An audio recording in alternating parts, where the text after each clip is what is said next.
हाँ जी dear students, welcome back to the physics world.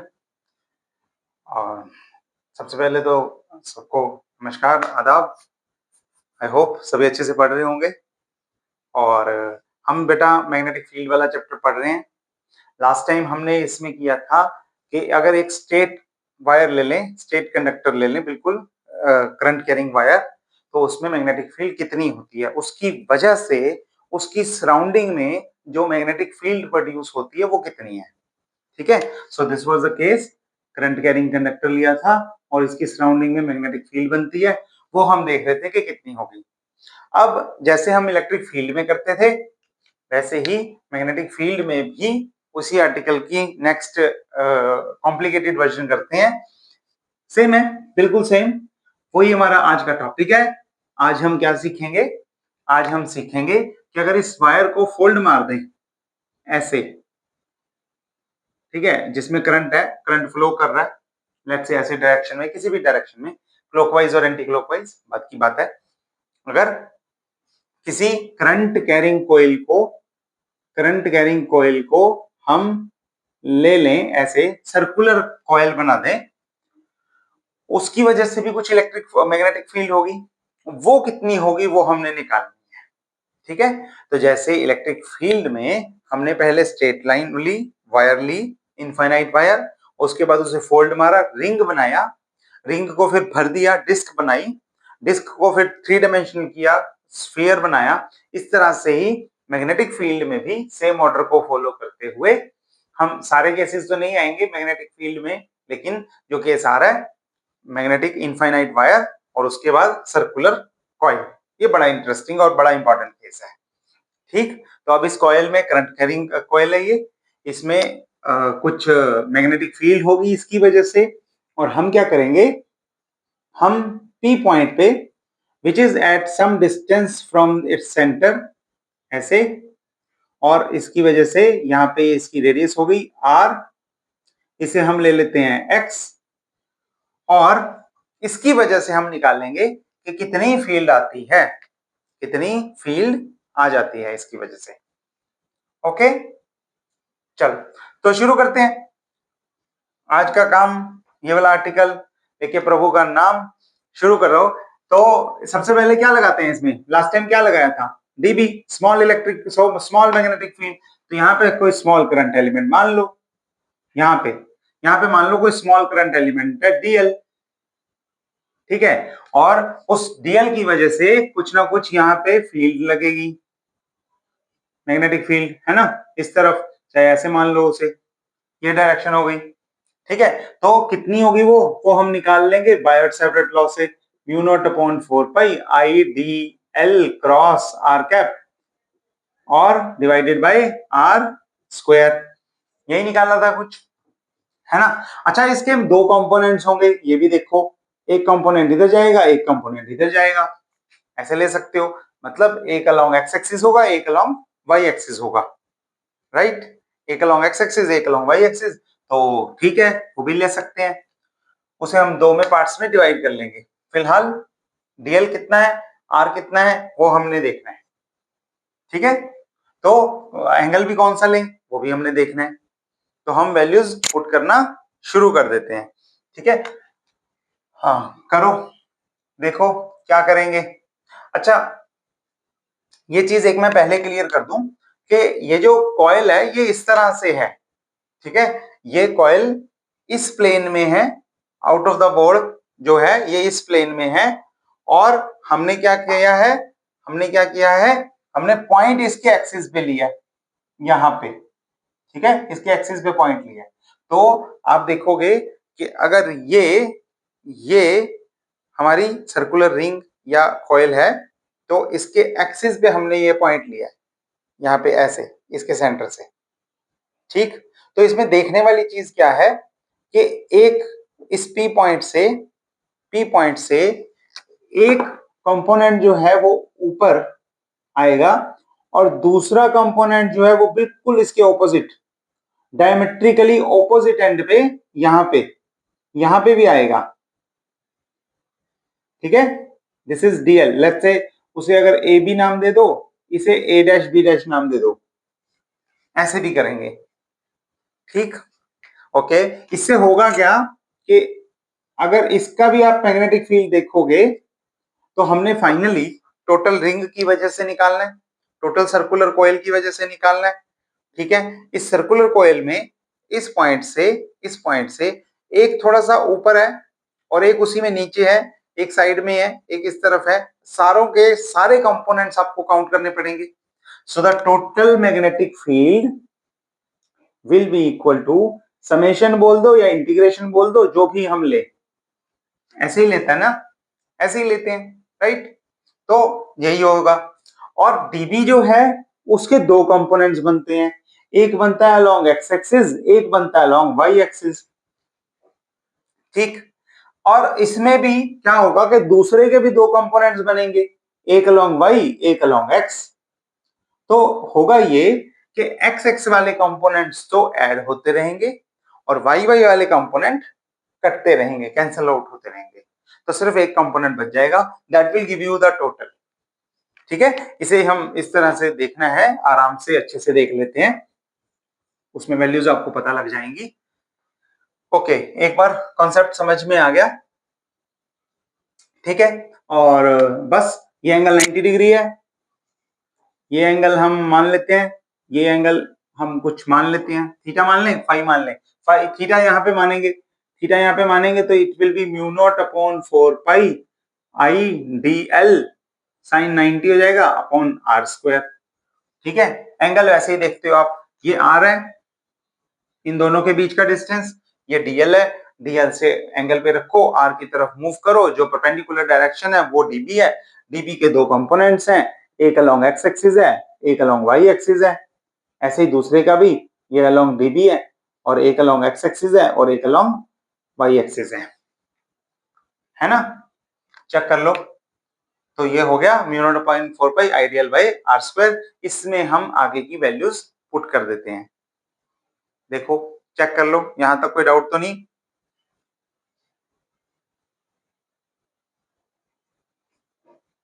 ठीक है, अच्छा तो चलो बस वैल्यूज पुट कर दो फिर। यहाँ पे क्या होगा, यहाँ पे एंगल मान लेते हैं, फाई मान लेते हैं, और अगर ये फाई है, ये 90 है, तो ये राइट एंगल ट्रायंगल हो गई, राइट एंगल ट्रायंगल हो गई। अच्छा, और अगर ये फाई है तो ये भी फाई होगा, है ना। यही एंगल यहां से मैं एक बार फिर से बना देता हूं, ये हमारे पास आर है, ये हमारे पास स्मॉल आर है, ये हमारे पास एक्स है, ठीक है, ये एक्स है, ये 90 है, ये फाई है, तो आगे देखोगे तो इसे भी आगे भेज सकते हैं हम, तो क्या होगा, this will be 90 minus five and this will B 5, ठीक है। ऐसे यहाँ पे भी ये वाला भी फाई होगा और ये वाला भी फाई होगा, तो यहां से एंगल बन जाएंगे उस हिसाब से। तो चलो राइट एंगल ट्रायंगल में देखो, अगर हमने नाम देने तो इसे ओ दे लेता हूं मैं, इसे नाम ए दे लेता हूं, इसे पी नाम दे देते हैं, इसी पॉइंट को तो पी रखा ही हुआ है हमने। तो ट्रायंगल ओ ए पी में डीबी कितना आ गया, डीबी तो यही आ गया अलोंग एक्स एक्सिस, इसके दो कंपोनेंट्स आ गए, इसको दो कंपोनेंट्स में ऐसे लिख देंगे, dB cos phi I cap के अलोंग, कॉस फाई क्यों, क्योंकि फाई एंगल बन रहा है एक्स एक्सिस के साथ। मैं दोबारा से बना देता हूं, अगर आपको साफ नहीं लग रहा तो यहां से हम इस चीज को दोबारा बना देते हैं, तो कोई दिक्कत नहीं होगी आपको। ये लो, ये लो, ये लो, यहां से हो गया, ये पार्ट गया, इसका एंगल आ गया है, ये एंगल फाई है, अगर ये डीबी है तो इसका ये पार्ट डीबी कॉस फाई होगा और ये पार्ट डीबी साइन फाई होगा, है ना। तो एक्स एक्सिस के अलोंग कॉस फाई और इस वाई एक्सिस के अलोंग साइन फाई, तो ये हो गया कॉस फाई और साइन फाई। तो ये एक्स एक्सिस के अलोंग आई कैप के अलोंग कॉस फाई और इसके अलोंग साइन फाई। अब मैंने क्या बताया, ऊपर वाले पार्ट में कॉस फाई आगे है और साइन फाई नीचे है, ऊपर है, और एक वाले पार्ट में साइन फाई नीचे होगा, दोनों की वैल्यू बराबर होगी, ये दोनों कट जाएंगे, कट जाएंगे तो ये वाला पार्ट चला जाएगा और हमारे पास समेशन में आ जाएगा, समेशन में आ जाएगा, या इंटीग्रेशन लिख लो, इंटीग्रेशन में आ जाएगा कितना, सिर्फ DB cos phi I cap, this will give you total magnetic field due to this current carrying coil, due to this current carrying coil. Check कर लो, यहां तक कोई दिक्कत नहीं होनी चाहिए, किसी को क्लियर होना चाहिए बिल्कुल, ठीक है। ओके, आगे देखते हैं। आगे इसमें cos फाई की वैल्यू पुट करो। इस ट्रायंगल में cos फाई कितना होगा?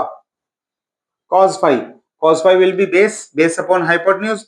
बेस हो गया ये वाला r, कैपिटल R, और हाइपर हो गया स्मॉल r। तो यहाँ पे पुट कर दो, तो mu naught integration of mu naught upon 4 pi, और आगे क्या है, I D L upon R square, और ये हो गया r अपॉन r, और ये हो गया आई कैप, ठीक है। अब आप अगर इसमें देखोगे तो सिर्फ डीएल एक वेरिएबल है, बाकी सब कांस्टेंट है। तो अगर हम बाहर निकाल लेते हैं mu naught upon 4 pi I R, और अपॉन में आर स्क्वायर इंटू आर यानी कि आर क्यूब, और आई कैप बाहर है डायरेक्शन के लिए, और अंदर क्या बचा, सिर्फ डीएल। और अगर सर्कल में आप पूरी लेंथ का, स्मॉल लेंथ का पूरा इंटीग्रेशन करते हो तो वो कितना हो जाता है, this is equal to 2 pi R. 2 pi R, R capital लगाना, कैपिटल क्यों, क्योंकि आर रेडियस है, रेडियस ऑफ द सर्कल। छोटा आर जो है that is the distance between DL and P point, ठीक है। तो वो मत लगा देना यहाँ पे, ध्यान रखना स्मॉल आर और कैपिटल आर का। मैं वैसे अवॉइड करता हूँ सेम नोटेशन ऐसी रखनी, बट ठीक है, इन जनरल नोटेशन है तो लेनी पड़ेगी। हमने ले ली तो कोई बात नहीं, कुछ नहीं होता।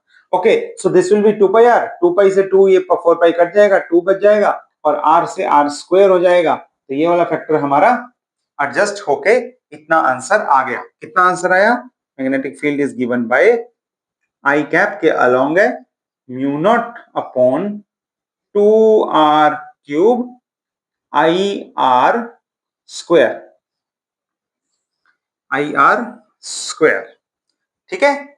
और अगर आप इसमें इस r की वैल्यू देखो, इस r की value, so that can be calculated by Pythagoras theorem, यानी कि r square plus x square वाला फॉर्मूला। तो यानी कि ये हो जाएगा I cap mu not I R square divided by 2 x square plus r square power 3/2, वो फिर इसके इक्वल आ जाएगा। ठीक हो गया, सिंपल था, कोई मुश्किल वाली बात नहीं है, हो गया, इतना ही था, आर्टिकल खत्म हुआ। एक दो स्पेशल केसेस देखने हैं वो हम देख लेते हैं, उसमें भी कुछ नहीं है बड़ी बात। तो स्पेशल केसेस में क्या होगा, क्या करेंगे हम, जो पॉइंट बहुत दूर है उसे बहुत पास ले आओ।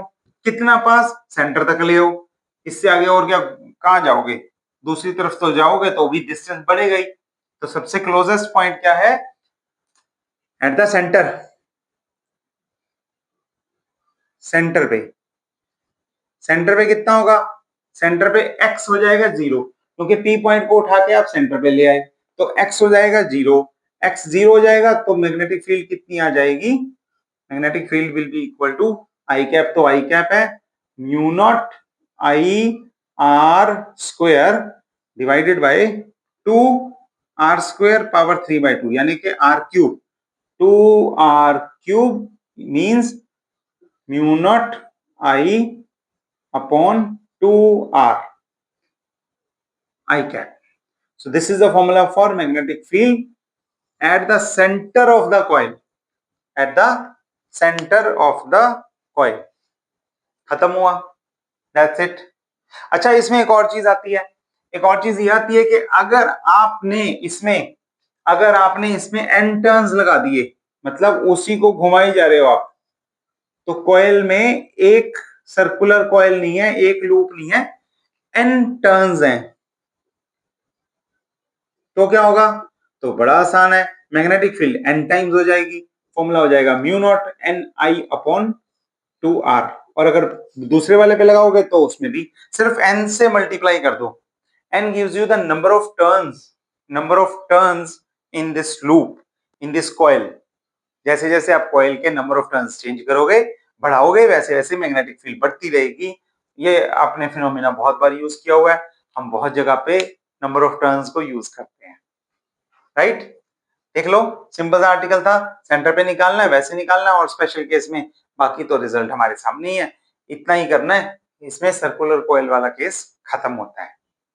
देख लो आराम से, फिर आगे बढ़ते नहीं तो चेक कर लो।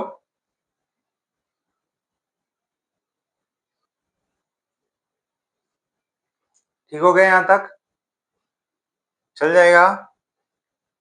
आगे देखते हैं अगला पार्ट, इसी को आगे एक्सटेंड कर रहा हूं, ध्यान से देखना। इससे नया आर्टिकल करने की हमें वो नहीं है, दोबारा से शुरू से करने की जरूरत नहीं है। इसी सर्कुलर कोयल में हम अब कुछ चेंज करेंगे, ठीक है। और वो चेंज क्या करेंगे, on the axis of a current carrying circular coil को अब मैं बना रहा हूं सोलेनॉइड। सोलेनॉइड, सोलेनॉइड क्या होता है, पढ़ा तो हुआ है आपने पहले भी। क्या होता है सोलेनॉइड? सोलेनॉइड जो है वो करंट कैरिंग लूप ही है एक तरह से, अलग नहीं है कुछ, ठीक है। लेकिन इसमें क्या होता है, वो हेलिकल शेप में होते हैं, नंबर ऑफ टर्न्स बहुत ज्यादा होते हैं और वो आगे आगे आगे आगे बढ़ रही होती हैं, यानी कि इस तरह से पूरी लंबी लेंथ होती है और उसमें जो नंबर ऑफ टर्न्स है वो इस तरह से, अगर ये टर्न ले रहा है तो ये है। क्या फर्क है दोनों में? ठीक है, अच्छा नहीं बना, थोड़ा सा ये ऊपर नीचे बन गया, लेकिन it's okay, you will understand the concept. तो a circular coil with n turns and a solenoid, what is the difference between the two? Basically the difference is आप उसी जगह पे अगर लूप पे लूप पे लूप लगा रहे हो, उसी में जगह में घुमाई जा रहे हो उसे, ठीक है, और वो वहीं पे है रिंग, टू डायमेंशनल थिंग है बेसिकली, तो हम उसे बोलते हैं कि वो सर्कुलर कोयल है with n number of turns.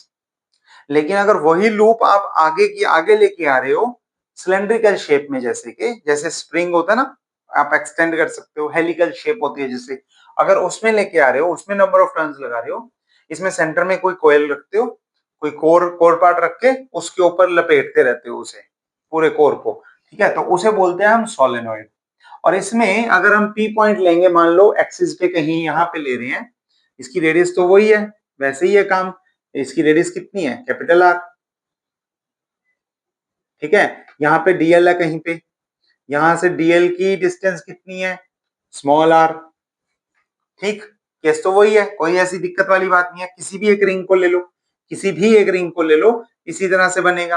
अच्छा, अगर इसका डिस्टेंस देखेंगे आप, कोई बीच में पॉइंट लेके, तो इसका डिस्टेंस अगर पूरे का ले लो, यहाँ से सेंटर से ओरिजिन यहाँ पे मान लो, इस पे कॉर्नर पे मान लो, तो यहां से अगर पूरे का डिस्टेंस हम लेते हैं एक्स नॉट, पी पॉइंट का डिस्टेंस, और इसका डिस्टेंस भी तो होगा कुछ, जिस रिंग पे आप देख रहे हो, तो उसका डिस्टेंस ले लेते हैं हम एक्स। तो इन दोनों के बीच का ये जो डिस्टेंस है, ये कितना हो जाएगा, this will B x not minus x, this will be the distance between जो आप सर्कुलर कोयल ले रहे हो और जो पी पॉइंट ले रहे हो, उन दोनों के बीच का।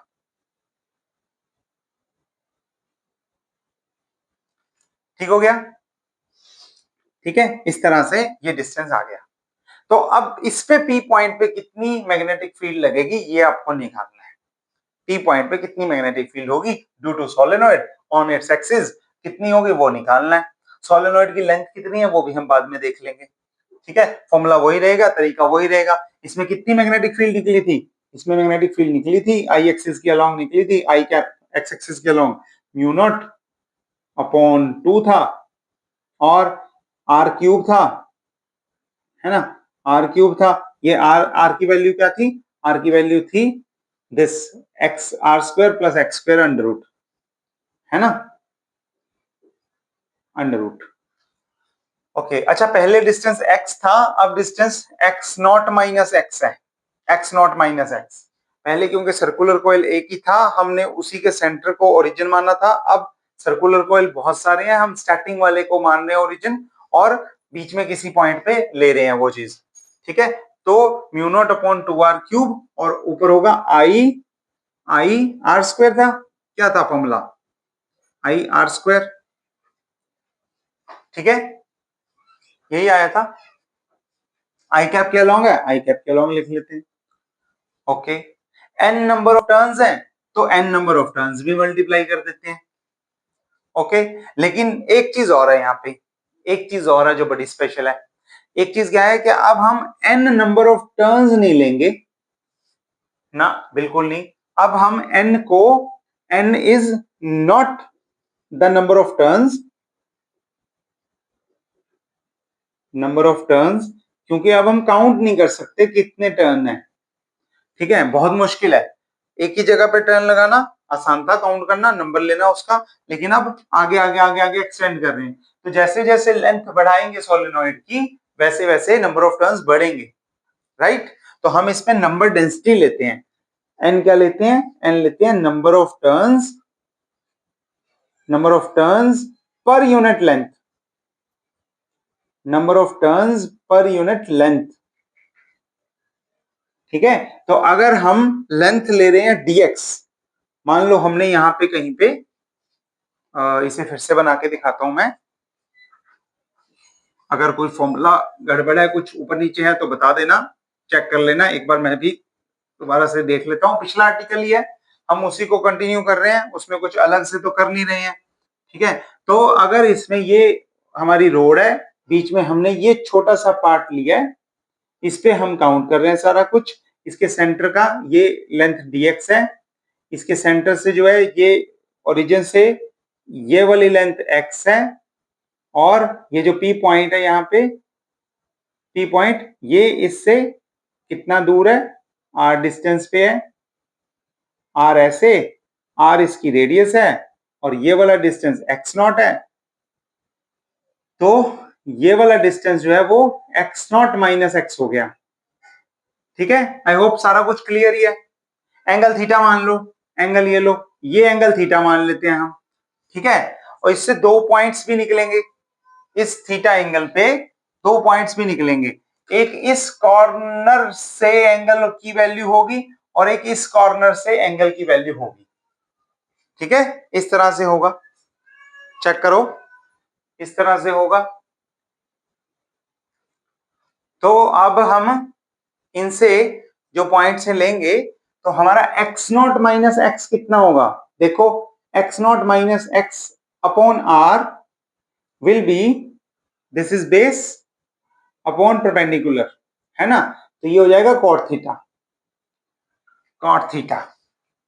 ओके, और डेरिवेटिव लोगे तो कितना आ जाएगा? माइनस dx, x नॉट तो कांस्टेंट है, या x नॉट तो हमने ले ही लिया P पॉइंट, x के विद रिस्पेक्ट टू डेरिवेटिव हो रहा है, is equal to r, cot theta का डेरिवेटिव होता है minus cosecant square theta, D theta, right. Minus r cosecant square theta D theta, और माइनस से माइनस काट दो तो dx की वैल्यू आ गई हमारे पास r cosecant square theta into D theta. So this is dx। और यहां पे हम क्या लिखेंगे? अगर हम number of turns per unit length को n से लिख रहे हैं, तो dx लेंथ में, इस लेंथ में कितने टर्न्स होंगे? इस लेंथ में नंबर ऑफ टर्न्स होंगे, dx में नंबर ऑफ टर्न्स होंगे n इंटू dx।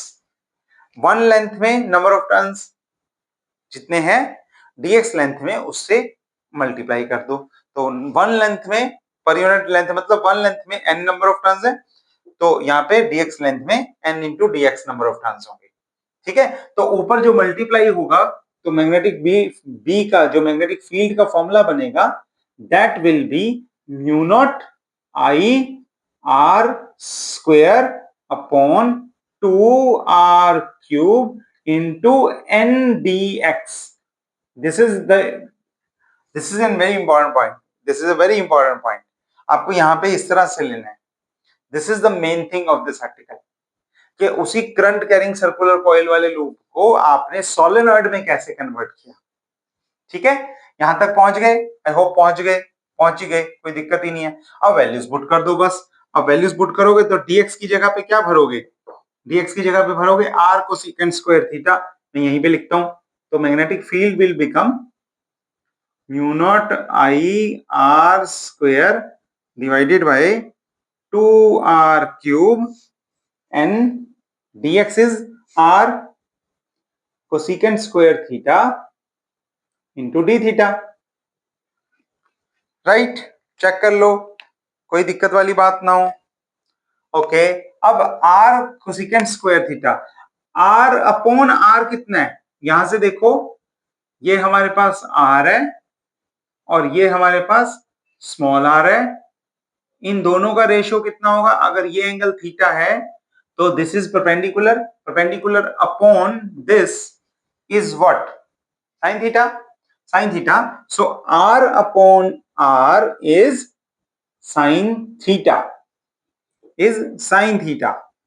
तो अगर आप ये वैल्यू पुट करोगे तो this is R square into R, that is R cube, और ये भी आर क्यूब, तो हमारे पास वैल्यू आ गई, इरेज करके ऊपर लिखता हूं, इजी रहेगा देखना आपको, ये हमारा क्लियर हो गया है तो इसे इरेज कर देता हूं। आई होप यहां तक कोई दिक्कत नहीं होगी, किसी कॉन्सेप्ट में किसी पॉइंट में कोई दिक्कत हो तो बस मेरे को चैट में डाल देना, हम फिर से कर लेंगे। तो b की वैल्यू एक बार फिर से अगर मैं लिखूं तो mu not I upon 2, same रख रहा हूं, R square into R, R cube हो गया, अपॉन में भी आर क्यूब है, ये हो गया यहाँ पे n, यहाँ पे एज इट इज, और cosecant square theta D theta हम एज इट इज लिख लेते हैं। और क्योंकि हमें पता है आर बाय आर कितना है, क्योंकि आर बाय आर हमने देख लिया ट्रायंगल में साइन थीटा है, तो हम आर बाय आर क्यूब की जगह पे लिख सकते हैं साइन थीटा, और एन को मैं पहले लिख रहा हूं mu naught N I upon 2 sine cube theta, और साथ में है cosecant square theta into D theta. ठीक है, अब sine square cosecant square cut जाएंगे, 1 दे देंगे तो साइन बच जाएगा सिर्फ, और ये हो जाएगा mu naught N I upon 2 sine theta into D theta. Very simple result. और ये स्मॉल मैग्नेटिक फील्ड थी, क्योंकि डीएल पे निकाल रहे हैं, स्मॉल मैग्नेटिक फील्ड है, टोटल नहीं है ये, तो टोटल के लिए हम क्या करेंगे, टोटल के लिए हम करेंगे इंटीग्रेशन। इंटीग्रेशन की लिमिट्स क्या होंगी, जितनी एक एक्सट्रीम पे है और जितनी दूसरी एक्सट्रीम पे है, तो थीटा 1 से थीटा 2 ले लो, थीटा 1 से थीटा 2, अब ऊपर पुट कर दो, पुट करोगे तो क्या आएगा, mu naught N I by 2 और कॉस थीटा माइनस का कॉस थीटा आएगा, इसका इंटीग्रेशन, वैल्यूज पुट कर दोगे, थीटा 1 से थीटा 2 आ जाएगा। आप पुट करो वैल्यूज तो ये हो जाएगा cos theta 2 minus cos theta 1, लेकिन एक माइनस भी है तो उल्टा cos theta 1 minus cos theta 2, so our total magnetic field is equal to mu naught N I upon 2, और I axis cap, I cap साथ में ही है, और साथ में हो जाएगा cos theta 1 minus cos theta 2, cos theta 1 minus cos theta 2. This is your final result for a solenoid. The magnetic field due to a solenoid on a point on its axis is this mu naught ni by 2 cos theta 1 minus cos theta 2. Theta 1 theta 2 क्या है, दोनों extreme के साथ angle, उस P point के दोनों extreme के साथ एंगल जो बनते हैं वो थीटा 1 थीटा 2 है। ठीक हो गया, चेक कर लो, कोई दिक्कत वाली बात ना हो, छोटे छोटे पॉइंट्स हैं, अगर वो ध्यान में रखते हो तो बड़ा आसान है। ठीक है, एक बार फिर से बना रहा हूं क्योंकि हमने स्पेशल केसेस करने हैं। यहाँ पे पी पॉइंट है और यहाँ पे एक कॉर्नर है, यहाँ पे दूसरा कॉर्नर है, यहाँ पे हमने एक एंगल लिया है और यहाँ पे हमने दूसरा एंगल लिया है। ठीक है, ये एक्सिस है। ओके, ठीक हो गया, तो बड़ा आसान है इसमें आगे काम करना, बहुत आसान है। देखो क्या होगा, अब हमने दो स्पेशल केसेस लेने हैं। स्पेशल केसेस ये हैं कि इस पी पॉइंट को, इस सोलेनॉइड को पहले तो हम इनफाइनाइट ले लेते हैं, इनफाइनाइट, इसकी लेंथ हो गई इनफाइनाइट। ठीक है, अब क्योंकि ये लेंथ से इंडिपेंडेंट है, कहीं पे लेंथ आ ही नहीं रही, तो इससे फर्क नहीं पड़ता कि कितनी लेंथ है, लेकिन उससे पी पॉइंट कहां पे है इससे फर्क पड़ेगा। तो अगर पी पॉइंट हुआ सेंटर में, सेंटर में, तो थीटा 1 और थीटा 2 की वैल्यूज अलग होंगी उस तरह से, और अगर पी पॉइंट हुआ कॉर्नर पे, एक्सट्रीम पे हुआ, तो थीटा 1 और थीटा 2 की वैल्यूज उस तरह से अलग होंगी। राइट, ठीक है, ठीक, चलो तो पहले देखते हैं उसे सेंटर में रख के। सेंटर में रखोगे, जब सेंटर में रखोगे पी पॉइंट को, यहाँ पे सेंटर में रखोगे, तो एक तरफ से भी पॉइंट वो बिल्कुल सीधा जाएगा, बिल्कुल एंड तक, क्योंकि इनफाइनाइट है, तो ये एंगल और छोटा छोटा छोटा होता रहेगा। अगर वो इनफाइनाइट लेंथ के सेंटर में है, ये देखो, अगर मैं इसे यहाँ पे ले लूं एंड तक, तो ये एंगल जो है, जो इसका बन रहा है, अगर और दूर तक जाएगा तो और छोटा हो जाएगा, और दूर तक और छोटा हो जाएगा। तो जितना दूर तक आप जाओगे, इनफाइनाइट लेंथ में जाओगे, तो उस पॉइंट से एक्सट्रीम पॉइंट का जो एंगल बनता रहेगा, that will be very small. अगर आप सेंटर में हो और एक्सट्रीम पॉइंट बहुत दूर है, तो एक तरफ से एंगल देखोगे, दैट विल बी 0 डिग्री, और दूसरी तरफ से एंगल देखोगे तो दैट विल बी 180 डिग्री, यानी कि पाई। ठीक है, तो एक तरफ से एंगल होगा 0 और θ2 होगा पाई। तो यहां पे पुट करो केस 1, इनफाइनाइट में case 1, P is at the center, P is at the center। अगर सेंटर में लोगे तो θ1 हो जाएगा 0 और θ2 हो जाएगा पाई। अब ये वाली वैल्यूज पुट कर दो, cos थीटा 0, cos 0 1 और cos पाई -1, और 1 minus minus 1 becomes 1 plus 1, that is 2, और 2 से 2 कट जाएगा, तो मैग्नेटिक फील्ड हमारी आ जाएगी mu naught N I, mu naught N I. This is the magnetic field at the centre of the solenoid for an infinite length solenoid. ठीक हो गया। अच्छा, केस 2 देखो, 2 और 3 दोनों देख लो कि अगर वो पी पॉइंट एक्सट्रीम पे है, एक्सट्रीम पे, तो अब मैटर करता है कि कौन से एक्सट्रीम पे, कौन सी वाली साइड पे, इस वाली साइड पे कि इस वाली साइड पे। तो किसी भी साइड पे ले लो, कोई फर्क नहीं पड़ने वाला। अगर वो सेंटर पे एक्सट्रीम पे है, तो मान लो इधर एक्सट्रीम पे है, तो क्या होगा, ये वाला एंगल तो 90 डिग्री हो जाएगा, है ना, क्योंकि अब वो बिल्कुल उसी के नीचे पहुंच गया, इसी के बिल्कुल उसी के, ये पी पॉइंट था और ये लेंथ यहीं तक है, तो लेंथ अगर यहां तक होती तो ये एंगल बढ़ जाता, अगर यहां तक होती तो एंगल और बढ़ जाता। अगर बिल्कुल उसी पॉइंट पे पहुंच गया एक्सट्रीम पे, तो फिर एंगल 90 डिग्री हो गया। तो अगर एक पॉइंट पे है तो θ1 90 है, θ1 90, तो θ2 कितना, θ2 कितना, अगर ये θ1 90 तो θ2 तो इनफाइनाइट दूर है ना, वो तो वही रहेगा, θ2 विल बी पाई। और अगर वो उधर जाके बैठ गया उस कॉर्नर पे, तो θ2 will be 90, corner one extreme point 1, और अगर सेकंड पे बैठ गया तो क्या होगा, θ1 will be 0 degree and θ2 will be π/2, θ2 will be π/2। अब अगर ये π/2 है तो ये 0, और ये पाई है तो ये -1 माइनस माइनस प्लस 1, यानी कि ये वैल्यू 1 प्लस 0 1 आ गई। और अगर ये 0 है और ये π/2 है, तो ये 0 हो गया और ये cos 0 1 हो गया, तो ये वैल्यू फिर से 1 आ गई। तो दोनों केसेस में ये वैल्यू 1 आएगी, और ये हमारा मैग्नेटिक फील्ड का आंसर आएगा, दैट इज कितना आएगा, मैग्नेटिक फील्ड का आंसर वो आएगा mu naught N I upon 2। तो जो ऊपर से 2 कट रहा था वो अब कटेगा नहीं, तो सेंटर वाले केस में आंसर आया म्यू नॉट एन आई, और एक्सट्रीम वाले केस में आंसर आया mu naught N I upon 2, यानी कि एक्सट्रीम पॉइंट्स पे मैग्नेटिक फील्ड कम होते होते हाफ रह जाती है और सेंटर में मैक्सिमम होती है सोलेनॉइड के केस में। सोलेनॉइड में ये बात आती है। ठीक है, तो ये बड़ा इंपॉर्टेंट आर्टिकल है। ये 2 आर्टिकल्स हैं, अलग अलग हैं, लेकिन एक से दूसरे की डेरिवेशन होती है, तो हमने प्यार से उसे आराम से इसीलिए एक साथ सीखे हैं, अदरवाइज ये अलग अलग आर्टिकल्स हैं। तो आपको सिंपल टोरॉइड भी, सोलेनॉइड भी आ सकता है, आपको सर्कुलर कॉइल भी आ सकता है, आपको दोनों में से किसी का भी स्पेशल केस भी आ सकता है। ठीक है, तो आपको दोनों आने चाहिए, क्योंकि कुछ भी आ सकता है। ठीक। अच्छा, इसमें एक छोटी सी डेफिनेशन और सीखते हैं, and that definition is of toroid. जब आप इसी सोलेनॉइड को सर्कुलर घुमा देते हो, मतलब नंबर ऑफ टर्न्स हैं, आगे आगे आगे आगे नंबर ऑफ टर्न्स जा रहे हैं, लेकिन आपने उन्हें सीधा नहीं लेके गए, उन नंबर ऑफ टर्न्स को भी उनको बंद कर दिया, क्लोज कर दिया, क्लोज लूप में डाल दिया। तो क्या होता है, ऐसे में ऐसा लूप है और उसी के ऊपर नंबर ऑफ टर्न्स ऐसे ऐसे ऐसे ऐसे ऐसे ऐसे ऐसे ऐसे करके बने हुए हैं। तो उस चीज को हम बोलते हैं टोरॉइड। ठीक है, तो डेफिनेशन याद कर लेना कोई बात नहीं। तो उसमें भी मैग्नेटिक फील्ड इसी तरह से इफेक्ट करती है।